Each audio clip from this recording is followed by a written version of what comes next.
Hey guys, Kapper here, and today's video is going to be a fun land management video, but this is the 53 acres that I worked on with Curtis, clearing about 6 acres, and I wanted to get out there this weekend and help these guys out. They're trying to scratch up some of the dirt and at least get some weed or something down to fill in and hold that dirt and maybe get some deer in there. But the new tractor thing didn't happen, probably because it's my fault. I haven't got my trade-in yet. I think the new one's done. So anyways, I couldn't make it this weekend, but Curtis and Doug, and I think one of Doug's buddies, had a good time out at this property. So I'm going to bring it to you guys because I think you're going to enjoy it. And it's fun following the progress of a property like this. So let's get into it and have some fun. Thanks. Hey guys, Curtis here. I'm shooting a video for Kapper Outdoors. Put a little video together for him. He couldn't make it today.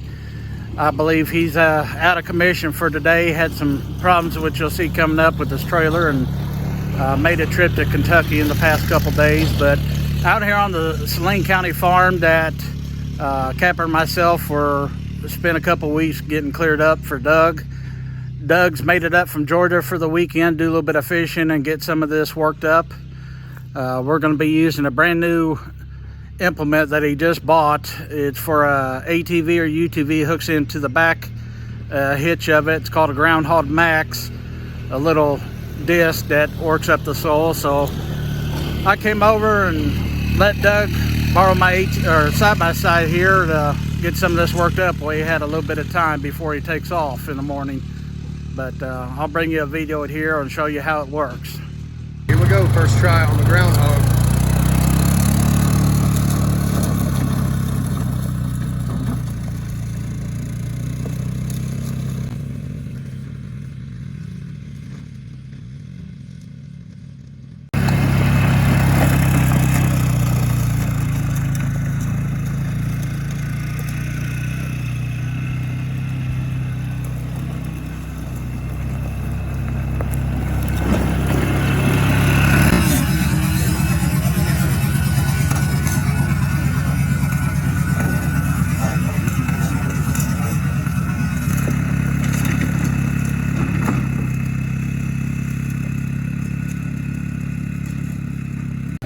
Alright, here's a picture of the Groundhog Max.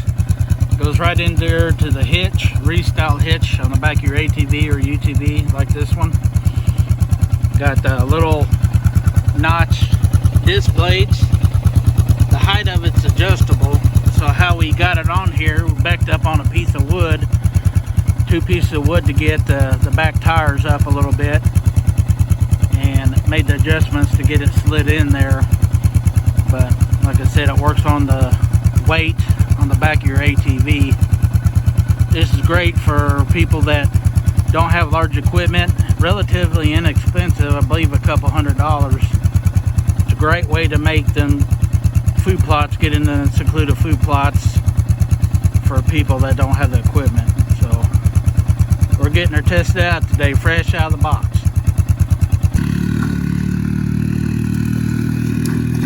Actually, that groundhog is doing a pretty good job of getting this soil, the top part of the soil, turned over a little bit.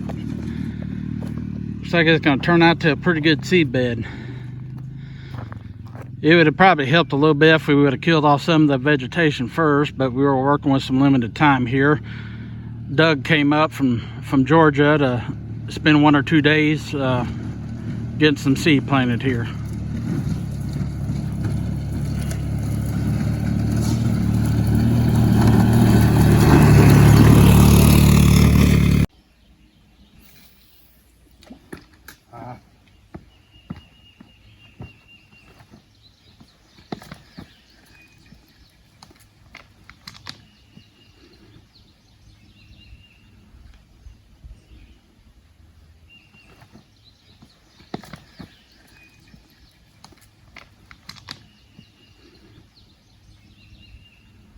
We got Doug here trying out the new groundhog on the Polaris here.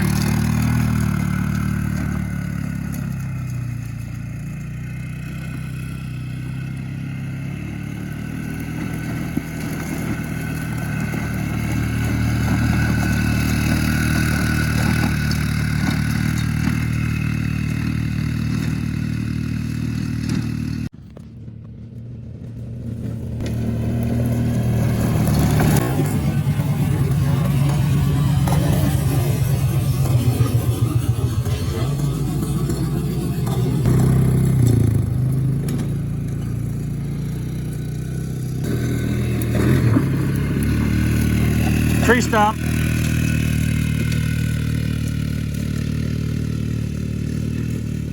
I believe this contraption is called a Groundhog Max. It works on the weight of your ATV or UTV, the side-by-side like we got it on today. It's a little disc that hooks into the hitch on the back, and as you can see, it's got about 4 or 5 discs on it. Use the weight to cut into the soil here to work it up.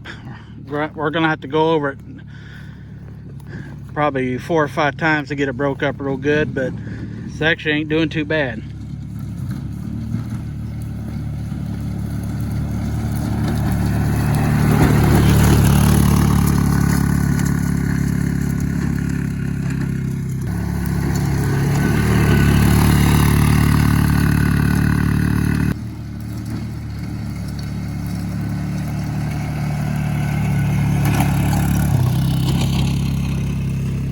Man, that little implement is, quite frankly, impressed me.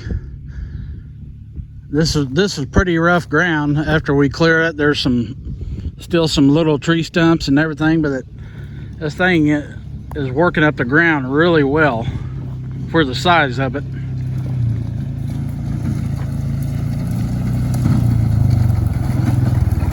What do you think, Doug? I'm impressed. Give us your thoughts of the new tool. Considering the roots and all the stems and things sticking up, this thing's tough. You can see it's really cutting and turning. Yeah, that's what I was just showing them. It's working it up pretty well. I'm pretty impressed with that little disc. For a little tool that small, it's impressive, and I think it more works off the speed. I think the faster you go with it, the more it really turns it up. The speed and the weight of the. I noticed when you cut it, it really turns it really well too. This thing's pretty neat. It's kind of got I guess a decent substitute for a big tractor if you don't have one handy. Yeah, that's how I was explaining. It's a very good tool if a person had a side-by-side or just a regular four-wheeler. It worked real well for them hard to reach plots I think it is important to have a four-wheel drive because you take a lot of the pressure off of the back tires, and that's where it gets its weight from. So if you take the weight off, you need that four-wheel drive system pulling it in the front to make it work properly. That makes sense. But yeah, I mean, for what have I been doing? This 15 to 20 minutes now? Yeah. And this plot's what, 300-400 yards long? Yeah, definitely. And we're ready to put some seed in the ground. Yeah, even the part where the thicker vegetation was, the new grass was coming up, is doing pretty decent. Of course, we'd probably done a little bit better if we would have killed it off first, but the time. Yeah, we just ran out of time. Just ran out of time, but it's still working it up pretty good. Oh yeah, this is the first go on this food plot, so unless you're just really going to spend the money and get some big machinery in here, this first food plot's not going to be as beautiful as it will be in future plantings, I guess. And I think we'll come back and put a little bit more muscle on it in the fall with some heavier equipment. But you got to tell us about that big fish your buddy caught this morning. Well, we came down first thing, and we're just looking at the new boat ramp that Kapper and Curtis put in, and we noticed a fish about that long, and I said it's not a bass, it's not a catfish, and us Georgia boys don't really see a bowfin that often, but he threw one cast out there and the fish attacked it, took it, and he set the hook, and he got a bowfin, at least 5-6 pounds, I would guess. Yeah, but up here we call them either dogfish or grinnell, but grinnell, okay. I mean, that'd be I seen the picture, and we'll share that picture as well. It was a big one. What is that? So, of course, a couple of Georgia rednecks, all you know to do is grab the fishing pole and fished it out there, and first cast, he got the thing. Yeah, it was real aggressive. You could see the fish when he cast it, the fish just attacked it right away, so they must be pretty aggressive. Yeah. I think you found you a little gem here in your lake back here. I'm sure we can share the pictures though, but we've also noticed, I think it's carp, but there's a few fish. They've got to be carp, but there's a lot of fish in that thing, so we're gonna fish a little bit this evening, so hopefully we'll get some more pictures coming up. And enjoy it while you can while you're up here. That's right. So let's get some seed in the ground. Let's do it. All right.